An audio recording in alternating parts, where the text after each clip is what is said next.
Un défilé du personnel pour présenter les nouveaux uniformes de la compagnie Brussels Airlines. Exit le rouge, place au bleu et au champagne dès le 1er mars, avec des coupes féminines, masculines et unisexes et des matières écologiques, un choix plus moderne et adapté. Le fait maintenant qu'aussi on puisse mettre des baskets, donc des sneakers dans l'uniforme, ça enlève peut-être un peu la féminité, mais c'est vrai qu'on doit tellement marcher dans les aéroports qu'on est quand même content du coup d'avoir des baskets. Mais ce qui change le plus ne se voit pas ici. Les femmes ne devront plus obligatoirement se maquiller. Les hommes, eux, pourront le faire et même mettre du vernis. Et les tatouages seront par exemple autorisés.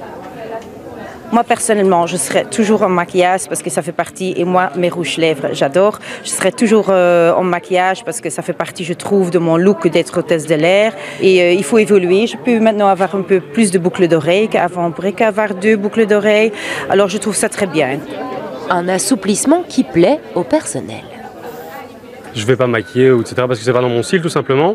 Mais je trouve que c'est une très grande avancée parce que l'aviation peut être un peu une industrie qui est quelquefois à des codes assez anciens.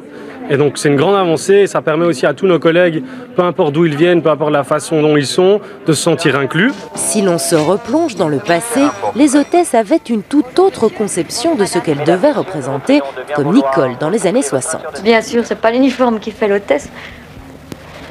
Mais après tout, c'est cela que nous sommes, la représentation féminine de la société. Oui, c'est vrai, c'est sérieux, quoi.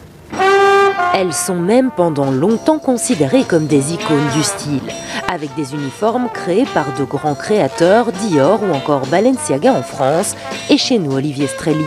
Mais les injonctions sont fortes, au départ obligées d'être célibataires, sans enfants, jeunes, avec une taille et un poids déterminés. Chaque compagnie établit ses propres règles et ses propres adaptations de la tenue. Elles sont pas très mini, mais ça vous paraît pas un peu long pour la saison? Non. Personnellement, non. Je trouve que ce serait très peu élégant pour une hôtesse, d'autant plus que nous devons rester classiques. Aujourd'hui, la tendance est donc à assouplir et dégenrer ce métier, un métier dans lequel la représentation a encore une importance primordiale.